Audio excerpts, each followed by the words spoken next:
10 years have passed since the Greeks broke the siege of Troy, burning the massive city to the ground. The surviving commanders, warlords like Agamemnon, have already marched back into their massive, heavily fortified stone citadels across mainland Greece. But one king is missing. Odysseus, the strategist who originally masterminded the Trojan horse deception, has vanished.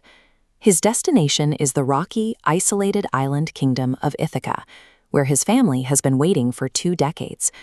To cross that distance, Odysseus will have to drop the brute military force that won the war and rely entirely on his own psychological endurance. Back in Ithaca, a violent mob of 108 suitors has occupied the royal palace. They are eating through the estate's resources and demanding that Odysseus's wife, Penelope, choose a new husband. Penelope stalls them by leaning on her own sharp cunning. She promises to marry when she finishes weaving a burial shroud for her father-in-law, but every night she secretly unweaves the day's work. Her young son, Telemachus, lacks the manpower to evict the mob, so he sails away to search for news of his father.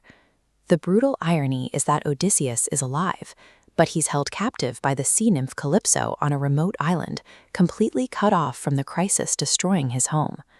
The true tragedy of his prolonged absence is that history's sharpest tactician sits totally helpless while his kingdom is picked apart. Odysseus wasn't always trapped.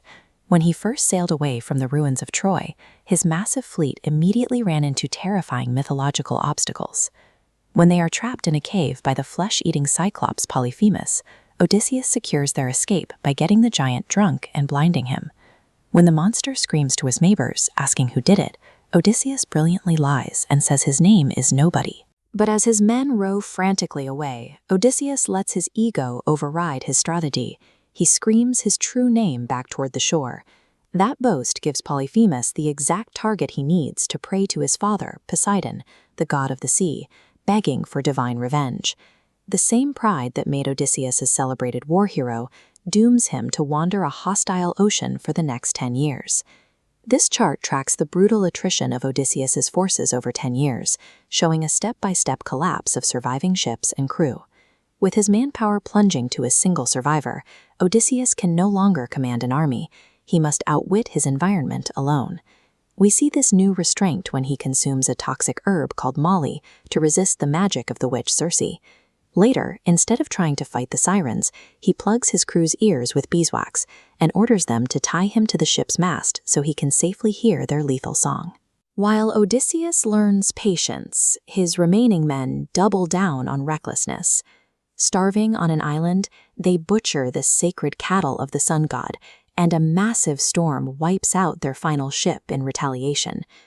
Washing up alone on Calypso's shores strips away the last remnants of Odysseus's military pride.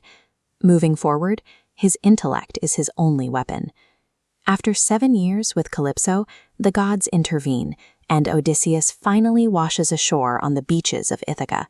20 years have passed since he left. Instead of drawing a sword and charging the palace, he takes a much colder, calculating approach. He allows the goddess Athena to disguise him as a frail, elderly beggar so he can safely assess the loyalty of his household. Infiltrating his dining hall, he exercises extreme emotional discipline. He stands in shadows, silently absorbing the physical abuse and mockery of the occupying suitors. Even buried under this disguise, his identity bleeds through to those closest to him. His dying dog, Argos, wags his tail at the sight of him, and his old nurse recognizes a familiar hunting scar on his leg. By swallowing his pride and suffering indignity under his own roof, Odysseus proves he has developed the patience required to win back his life. Penelope finally announces she is ready to remarry, declaring she will choose the man who can string Odysseus's heavy bow and shoot an arrow through a tight row of 12 axe heads. The suitors struggle and fail to bend the weapon. Then the ragged beggar steps up, effortlessly strings the bow, and makes the impossible shot. Odysseus sheds his disguise. Aided by his son Telemachus, he uses the hall's architecture to trap the suitors, executing a ruthless, highly coordinated slaughter. Even with the palace secured, Penelope tests him one last time. She asks to have their bed moved, and Odysseus correctly states it is impossible because he carved one of the bedposts from a living olive tree still rooted in the ground. This story of a mind overcoming physical impossibilities has survived for 3 millennia, visibly stamped into ancient Roman floor mosaics like this one from Spain.